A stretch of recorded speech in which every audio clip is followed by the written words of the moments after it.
नमस्कार प्रिय विद्यार्थियों, मैं डॉक्टर शत्रुजीत और आज आपकी जो बीए फाइनल की जो पुस्तक है पर्यावरण की, पर्यावरण संरक्षण एवं समाज, इसका ये अंतिम पाठ है, छठा पाठ कि समाज और पर्यावरण इसका नाम है। मैं आपको बताऊं कि मानव पर्यावरण के सर्वोत्तम घटक के रूप में अपने चारों ओर के पर्यावरण के साधनों को अपनी आवश्यकताओं और सुविधाओं को ध्यान में रखते हुए या उसी रूप में या फिर उसके रूप को बदलकर सुख की प्राप्ति करते हुए प्रयोग में लाता है। वास्तव में मानव जो है, इंसान जो है, मनुष्य, वो पर्यावरण के सृजनकार के रूप में भी है और विनाशक के रूप में भी है। सृजनकार के रूप में तो हम कह सकते हैं कि मानव ने विज्ञान की प्रकृति और तकनीक में सुधार किया है, जिससे नए नए खोजों की नई नई चीज़ों की खोज हो रही है। ये सभी पर्यावरण का हिस्सा है। हमारे आसपास चारों तरफ जो भी है वो सब पर्यावरण में शामिल है। औद्योगिकरण भी हुआ है, जिसके कारण से नए नई चीज़ें बनी हैं, बड़ी संख्या में चीज़ें बनी हैं जिसने सुखवाद को या मानव के सुख में वृद्धि की है, रोजगारों के अवसर में वृद्धि की है, नवीन तकनीकों का प्रयोग किया है, साक्षरता दर में वृद्धि की है, अच्छे संचार साधनों की उपलब्धता हुई है, यातायात के अच्छे साधन आए हैं और अपने प्रयासों से अच्छा जीवन स्तर और अच्छी दशाएं बनाई हैं। इवन मैं ये कहूँ कि पर्यावरण के लिए भी मानव ने बहुत से प्रयास किए हैं। हम केवल उसको एक विनाशक के रूप में नहीं देख सकते। पर्यावरण के लिए मानव ने वास्तव में बहुत कार्य किए हैं, कर रहे हैं, हो रहे हैं, होते रहे हैं। लेकिन मनुष्य पर्यावरण के विनाशक या संहारक के रूप में भी है, क्योंकि एक तो जैसे शहरीकरण है, लोगों की शहर की ओर अग्रसर होने की प्रवृत्ति ने काफी पर्यावरण के संकटों को जन्म दिया है। कंक्रीट के जंगल उगते जा रहे हैं, पेड़ पौधे समाप्त किए जा रहे हैं, इससे नेगेटिव फर्क पड़ता है। जनसंख्या में बढ़ोतरी हो रही है, जिसके कारण से उनकी आवश्यकताओं को पूरा करने के लिए जो पर्यावरण में जो संसाधन है उनके ऊपर नकारात्मक प्रभाव पड़ता है। इसके कारण से प्राकृतिक संसाधनों का उपयोग नहीं होता, उनका शोषण होता है और यही बात गलत है। अगर उनका विदोहन किया जाए तो दिक्कत नहीं है, लेकिन जब प्राकृतिक संसाधनों का दुरुपयोग होता है, शोषण होता है, उससे पर्यावरण को खतरा उत्पन्न होता है। भूमि की उर्वरता में कमी आई है, जल आपूर्ति की समस्या आई है। मैं बता रहा हूँ आपको कि विनाशक के रूप में कैसे है मानव। वायु प्रदूषण में बढ़ोतरी है, ध्वनि प्रदूषण में वृद्धि हो रही है, वृक्षों को काटा जा रहा है और इन सब कारणों से वर्षा कम हो रही है, मृदा का क्षरण हो रहा है। मृदा क्षरण का मतलब है कि जब पेड़ों के काटने से भूमि का कटाव होता है, उसे मृदा का क्षरण कहते हैं। मृदा वास्तव में ऊपरी मिट्टी होती है और उसके अंदर पोषक तत्व होते हैं, जिनके कारण से पेड़ पौधों को पोषण प्राप्त होता है। पेड़ पौधों को पोषण प्राप्त होने से मैं आपको बताऊं कि पूरी सृष्टि को पोषण प्राप्त होता है। लेकिन जब पानी के बहाव से या अन्य कारणों से भूमि का कटाव होता है, तो ये जो मृदा है ये बह जाती है, जिससे मृदा का क्षरण होता है। इसको सॉइल इरोशन भी कहते हैं। इसके कारण से पर्यावरण को बड़ा नुकसान होता है। इसमें आपका जो अगला पॉइंट है, मानव और पर्यावरणवाद। अस्तित्ववाद की दृष्टि से पर्यावरण का अपने में कोई अर्थ नहीं है और न ही पर्यावरण का अपने से अस्तित्व है। बिना मानव के पर्यावरण का कोई अस्तित्व नहीं है और न ही इसकी कोई सार्थकता है। पर्यावरण का अस्तित्व मनुष्य से है, क्योंकि मनुष्य ही पर्यावरण को पहचान कर सार्थकता प्रदान करता है। मानव अपना प्रभाव पर्यावरण पर छोड़ता है और पर्यावरण अपना प्रभाव मानव पर छोड़ता है। इन दोनों की यह अंतःक्रिया इतनी पेचीदी और जटिल होती है कि इसको जानने और समझने के लिए मानव और पर्यावरण के जटिल संबंधों की पहचान हेतु विशेष अध्ययन की आवश्यकता होती है। साथियों, मनुष्य को चयन की पूर्ण स्वतंत्रता है। मनुष्य पर्यावरण में यथाशक्ति परिवर्तन लगाकर उससे प्रभावित होता है, उसे सहन भी करता है। प्रकृति का कार्य निर्देशक के समान होता है। बुद्धिमान एवं विवेकशील व्यक्ति प्रकृति का अनुसरण करके लाभान्वित होते हैं, और बुद्धि रहित दुष्ट व्यक्ति जो है पर्यावरण की अवहेलना करके दुख के भागी बनते हैं। यदि हम लोग मानव का पर्यावरण पर प्रभाव देखें, तो भारतीय दार्शनिकों को मानव और पर्यावरण की जो अंतःक्रिया का ज्ञान था, इसलिए वे इसका उपयोग भी करते थे, जिससे पर्यावरण की गुणवत्ता प्रभावित न हो, कम न हो। हमारे धार्मिक ग्रंथों में, साहित्य में, वेद, उपनिषद, पुराण, रामायण, महाभारत और भी जो प्राचीन साहित्य है, उसमें मानव पारिस्थितिकी का उल्लेख एक धारणा के रूप में मिलता है। चरक ऋषि ने अपने औषध विज्ञान में जलवायु, पृथ्वी और पौधों को ही विशेष महत्व देने की बात कही थी। उनके संरक्षण के लिए प्रयास करने को कहा गया है। मनुष्य ने अपनी क्षमता के अनुसार यथाशक्ति पर्यावरण के आकलन का प्रयास भी किया और प्रदूषण को रोकने के प्रबंध भी किया, व्यवस्था भी की, नियमों और कानून का निर्माण भी किया, जिससे पर्यावरण सुरक्षित रहे और प्रदूषण जो है वो भी कम हो। इसमें जो अगला बिंदु है, अध्ययन का बिंदु है, वो है पर्यावरण और मानवीय क्रियाएं। हमारी पृथ्वी के भौगोलिक इतिहास से ये पता चलता है कि पर्यावरण में परिवर्तन लाने वाली मुख्य रूप से शक्तियां प्राकृतिक आपदाएं व संकट रहे हैं, जैसे भूचाल है, भूकंप है, अकाल है, बाढ़, तूफान, भयंकर आंधी और जंगलों में आग का लगना आदि। पर्यावरण में परिवर्तन का मुख्य कारण प्राकृतिक शक्तियों के स्थानांतरण और मानवीय जनसंख्या का विस्फोट है। यहाँ पर संक्षिप्त रूप से उन सभी मानवीय घटनाओं और क्रियाओं का हम लोग उल्लेख कर रहे हैं जो पर्यावरण परिवर्तन के कारण बने हैं। इसमें सबसे पहले है कि कृषि का विकास। मानव ने कृषि के विकास हेतु भूभाग का रूपांतरण किया और आज के समय में आधुनिक ढंग की कृषि में रासायनिक खादों और कीटनाशक दवाइयों को प्रयोग में लाया जा रहा है। इस जहर का प्रभाव धीमी गति से हो रहा है। नाइट्रेट और फास्फेट खादों के प्रयोग से मिट्टी के स्वरूप में पूर्ण रूप से बदलाव आ जाता है। इसलिए ये कहा जा सकता है कि कृषि के विकास का प्रत्यक्ष रूप से प्रभाव पानी और मिट्टी की गुणवत्ता पर पड़ रहा है, जो पर्यावरण के लिए बहुत हानिकारक है। इसी प्रकार से औद्योगिक विकास है। हम मानते हैं कि औद्योगिक विकास बहुत जरूरी है। शहरों के अंदर औद्योगिक क्षेत्र बहुत बड़ी मात्रा में घरेलू औद्योगिक परमाणु ऊर्जा और बेकार पदार्थों की उत्पत्ति करते हैं। अधिक जनसंख्या वाले नगरों में ये अधिक ऊर्जा की खपत होती है, लेकिन शहर का समुदाय अधिक मात्रा में बेकार पानी और अन्य नुकसानदेह पदार्थों को पैदा करता है, जिससे पर्यावरण प्रदूषण बढ़ता है।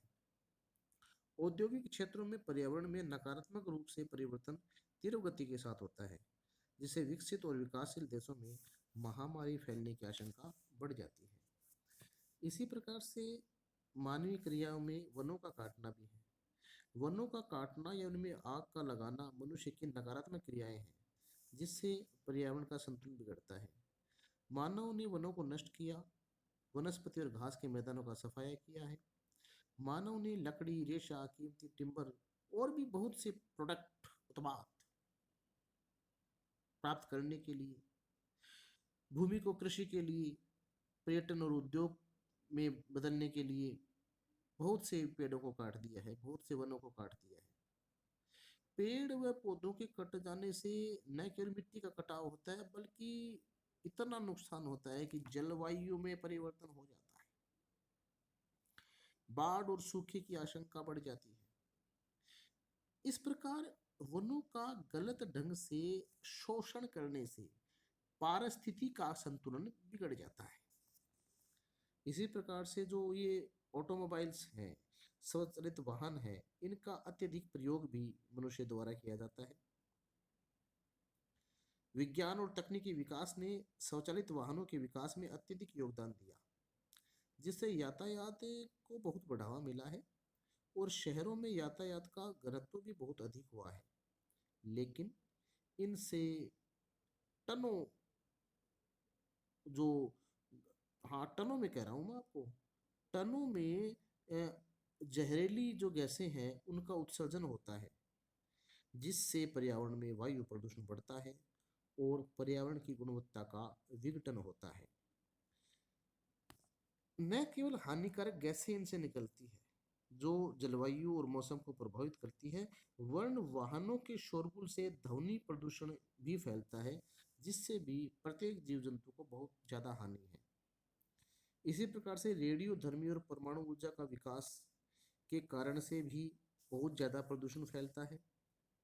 हालांकि मनोरंजन और पर्यटन उद्योगों का विकास हुआ है, लेकिन इसके कारण से भी अगर यदि इस पर्यटन उद्योग पर नियंत्रण नहीं किया गया, इसको ठीक ढंग से नहीं चलाया गया, तो यह भी भूमि का स्वरूप और जीवधारियों के लिए बहुत बड़ा संकट है। इसलिए पर्यटन उद्योग पर नियंत्रण और नियोजन करना बहुत आवश्यक है। पर्यावरण और मानवीय क्रियाओं में यदि हम लोग अगला बिंदु देखते हैं तो इसमें है जनसंख्या वृद्धि। भारत में जनसंख्या केवल मात्र बढ़ ही नहीं रही है, वर्ण इसका विस्फोट हो रहा है। इससे पर्यावरण का संतुलन बिगड़ गया है। इस जनसंख्या विस्फोट के कारण खाद्य पदार्थों, आवास की सुविधा की आवश्यकता अधिक हुई है। इसलिए मनुष्य ने कृषि योग्य भूमि के लिए वनों को हाँ कृषि योग्य भूमि के लिए वनों को काटना शुरू कर दिया है। आर्थिक विकास के लिए मिलों, फैक्ट्रियों, कारखानों और पावर प्लांट के लिए भी स्थान चाहिए। इस कारण वन कट रहे हैं। इससे पर्यावरण में नकारात्मकता बढ़ रही है, और मैं कहूँ कि पर्यावरण को नुकसान हो रहा है तो भी बात ठीक है। शहरीकरण की जो समस्या है वो भी आजकल बड़ी तेजी से बढ़ रही है। आज गांव के लोग शहरों की ओर बढ़ रहे हैं, क्योंकि गांव की अपेक्षा शहरों में स्वास्थ्य सेवाएं, शिक्षा, बैंक, बाजार, यातायात के साधन, बिजली, मनोरंजन, सांस्कृतिक और सामाजिक कार्यक्रमों की अधिक सुविधा और उपलब्धता भी है। यही कारण है कि लोग गांव को छोड़कर शहरों में बसना चाहते हैं। इसलिए आज शहरों में इन सुविधाओं का बढ़ाना आवश्यक हो गया है। सुविधाएं जैसे जैसे बढ़ेगी वैसे वैसे पर्यावरण भी प्रभावित होगा। आज न केवल प्राकृतिक प्रदूषण बल्कि सामाजिक पर्यावरण भी प्रदूषित हो रहा है। शहरों में लोग तनाव और दबाव का जीवन व्यतीत कर रहे हैं। इस तनाव के जीवन जीने से शहर के लोगों का शारीरिक और मानसिक स्वास्थ्य ठीक नहीं रहता। और कहना नहीं होगा कि आजकल की जो संस्कृति चल पड़ी है हमारे शहरों में, हालांकि इंटरनेट के कारण से मान लीजिए, न केवल शहरों में बल्कि गांव में भी, शहरों में भी जो नैतिक पतन हो रहा है वो भी बड़ा चिंतनीय विषय है। ये भी सामाजिक प्रदूषण है साथियों। अब यदि हम लोग बात करें इस पाठ के अंतर्गत पर्यावरण प्रदूषण की, तो प्रदूषण का मतलब यही है कि गुणवत्ता में ह्रास। यदि किसी भी प्रकार के पर्यावरण की जो गुणवत्ता में कमी आती है, हम उसको पर्यावरण प्रदूषण कह सकते हैं। पर्यावरण प्रदूषण के लिए पर्यावरण प्रदूषण के बारे में चर्चा जो पहले पार्ट थे उनमें विस्तार से किया जा चुका है, लेकिन फिर भी हाँ मैं आपको बताना चाहूँगा कि हमारे प्राचीन ग्रंथों में वेदों के अतिरिक्त पुराणों में भी पर्यावरण प्रदूषण शिक्षा का वर्णन किया गया है। पुराणों में अग्निहोत्र, पूजा उपासना तथा कर्म कांडों के माध्यम से पर्यावरण की गुणवत्ता बनाए रखने के उपायों का वर्णन किया गया है। प्राचीन ग्रंथों में मानव के सामाजिक व्यवहार, धार्मिक कर्मकांड, पाप पुण्य, सर्वनर की अवधारणाओं को जीवन से जोड़ा गया है। प्राकृतिक पर्यावरण के तत्वों को घटकों के प्रति श्रद्धा एवं विश्वास पैदा करने के लिए उन्हें धार्मिक कर्मकांडों, हवन यज्ञ से जोड़ा गया। धर्म के माध्यम से शिक्षा देना प्राचीन काल में लोक शिक्षा प्रदान करने की प्रभावशाली विधि रही है। विश्व की सभी उन्नत सभ्यताओं और संस्कृति का विकास नदियों के किनारे ही हुआ है, क्योंकि यह जीवधारियों के जल का मुख्य स्रोत रही है। आज भी महानगर नदियों के किनारे स्थित है।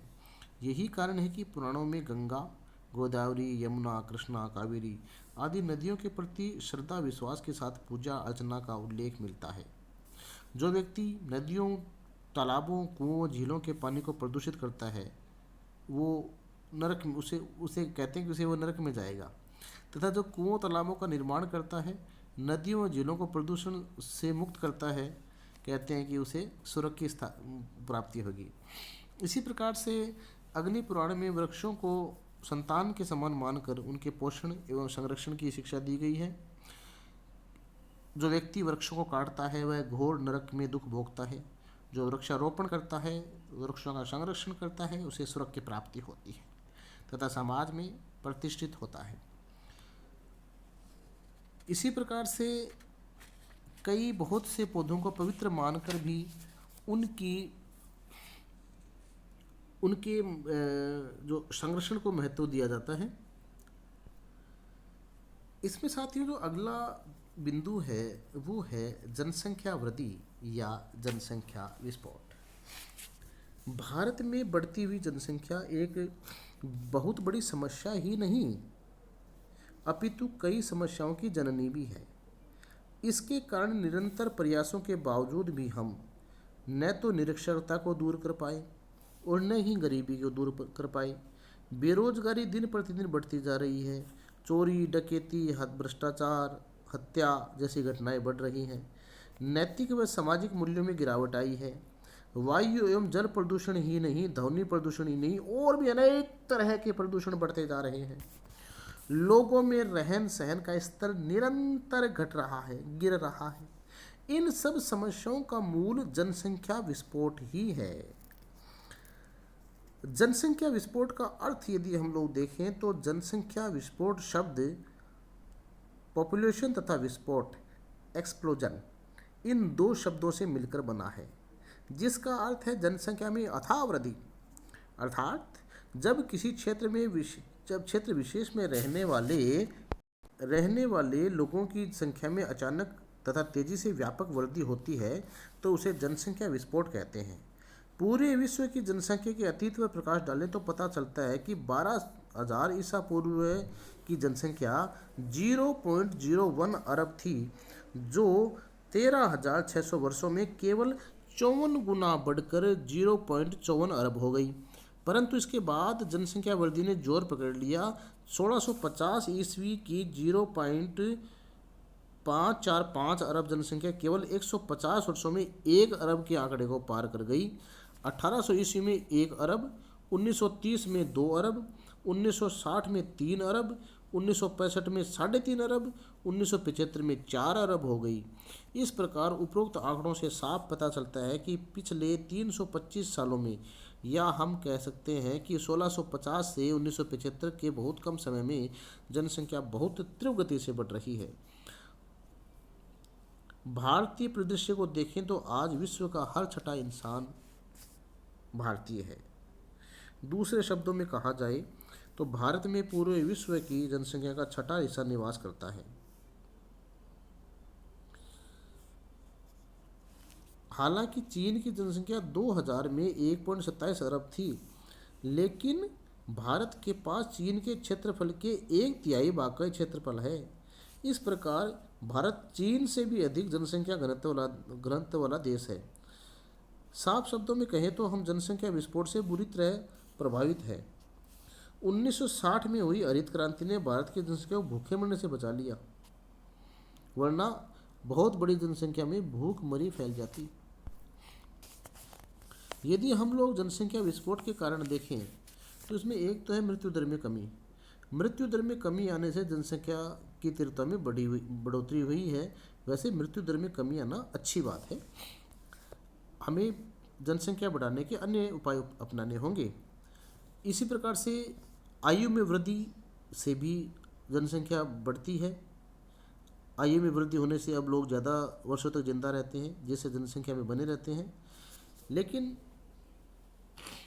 ये मनुष्य की जीवन बढ़ना एक अच्छी बात है।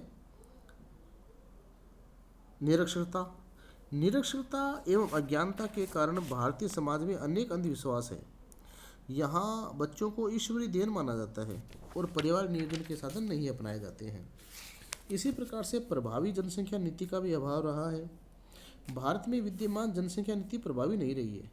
यही कारण है कि भारत में मुसलमानों की संख्या में निरंतर वृद्धि हो रही है, जबकि अन्य वर्गों की जनसंख्या में गिरावट आई है। पिछले 40 वर्षों में हिंदुओं के मुकाबले मुसलमानों का अनुपात 6% से अधिक बढ़ा है। सरकार निहित स्वार्थों की पूर्ति के लिए सबके साथ सबके लिए समान जनसंख्या नीति नहीं अपना रही है, जिसके कारण से जनसंख्या विस्फोट बढ़ रहा है। इसी प्रकार से घुसपैठ जो हो रही है, घुसपैठ पर रोक का अभाव भी जनसंख्या बढ़ाने के लिए जिम्मेदार है। पड़ोसी देशों से लगातार घुसपैठ हो रही है। बांग्लादेश से घुसपैठ निरंतर जारी है। 1983 में असम में विदेशी नागरिकों के मुद्दे ने गहरे संकट का रूप ले लिया था। केंद्र व राज्य सरकारें इस समस्या को रोकने के लिए कोई प्रभावी कदम नहीं उठा रही हैं, जिससे जनसंख्या विस्फोट की स्थिति उत्पन्न हो गई है। यदि हम लोग जनसंख्या विस्फोट के प्रभाव देखें तो निश्चित रूप से इससे आर्थिक स्थिति में प्रभाव पड़ता है। जनसंख्या विस्फोट के कारण से हमारी आर्थिक स्थिति बुरा प्रभाव पड़ा है। गरीबी और बेरोजगारी की समस्या का मुख्य कारण जनसंख्या विस्फोट ही है। प्रदूषण बढ़ा है। सामाजिक व नैतिक मूल्य में गिरावट आई है। जो शैक्षिक लक्ष्य हैं उनकी प्राप्ति नहीं हो सकती है, चाहे शिक्षण के लिए कितना ही प्रयास क्यों न कर लिया जाए। खाद्य समस्या उत्पन्न हो रही है। ऊर्जा से संबंधित संकट उत्पन्न हो रहे हैं। मूल्य वृद्धि हो रही है। स्थान की कमी हो रही है। शिक्षा, रोजगार और चिकित्सा के साधनों की कमी हो रही है। और इसी के साथ पर्यावरण को भी इससे बहुत बड़ा नुकसान पहुंचता है, क्योंकि जनसंख्या वृद्धि के कारण न केवल प्रदूषण बढ़ रहा है, बल्कि गरीबी, बेरोजगारी इत्यादि जो भी समस्याएं हैं उनके लिए जनसंख्या वृद्धि बहुत बड़ा कारण है। यदि हम लोग जनसंख्या रोकने के कुछ उपायों पे बात करें तो इसमें एक तो अंधविश्वासों को दूर करना, परिवार नियोजन संबंधी सुविधाओं की व्यवस्था करना, जागरूकता पैदा करना, सरकारी नीतियां ऐसी बनाई जानी चाहिए जिसके कारण से जनसंख्या पर अवकाश लगे, रोक लगे। सरकारी नियम करें कि 2 बच्चों के बाद महिलाओं को प्रसूति अवकाश नहीं दिए जाए। 2 से अधिक बच्चों वाले लोगों को विभिन्न चुनाव लड़ने के अयोग्य घोषित कर दिया जाए। सरकारी नौकरियों में कम बच्चे वालों को पदोन्नति आदि की सुविधाएं दी जाए, तो इस समस्या का समाधान करने में मदद मिलेगी। जनसंख्या शिक्षा की व्यवस्था होनी चाहिए। इसके अलावा जो सामाजिक विचार हैं उनमें भी बदलाव की महत्व आवश्यकता है। इसके अलावा लोग ये मानते हैं कि बुढ़ापे में, वृद्धावस्था में बच्चे ही देखभाल करेंगे। अगर सरकार ऐसी नीतियाँ बनाए कि वृद्धावस्था में सरकार लोगों की देखभाल करने का जिम्मा ले, चिकित्सा फ्री हो, सुविधा हो, शिक्षा फ्री हो, सुविधाएं हो, और विशेषकर वृद्धावस्था में उनके जीवन यापन का जो प्रबंध सरकारें करें, तो शायद जनसंख्या विस्फोट पर या जनसंख्या वृद्धि में कुछ फ़ायदा हो सकता है रोकने के लिए। क्योंकि वृद्धावस्था में सामाजिक सुरक्षा की गारंटी बाकी विदेशों में, विशेषकर यूरोप में ली जाती है। तो अगर उसी प्रकार की नीति हिंदुस्तान में भी की जाए तो निश्चित रूप से इस क्षेत्र में फ़ायदा होगा। धन्यवाद।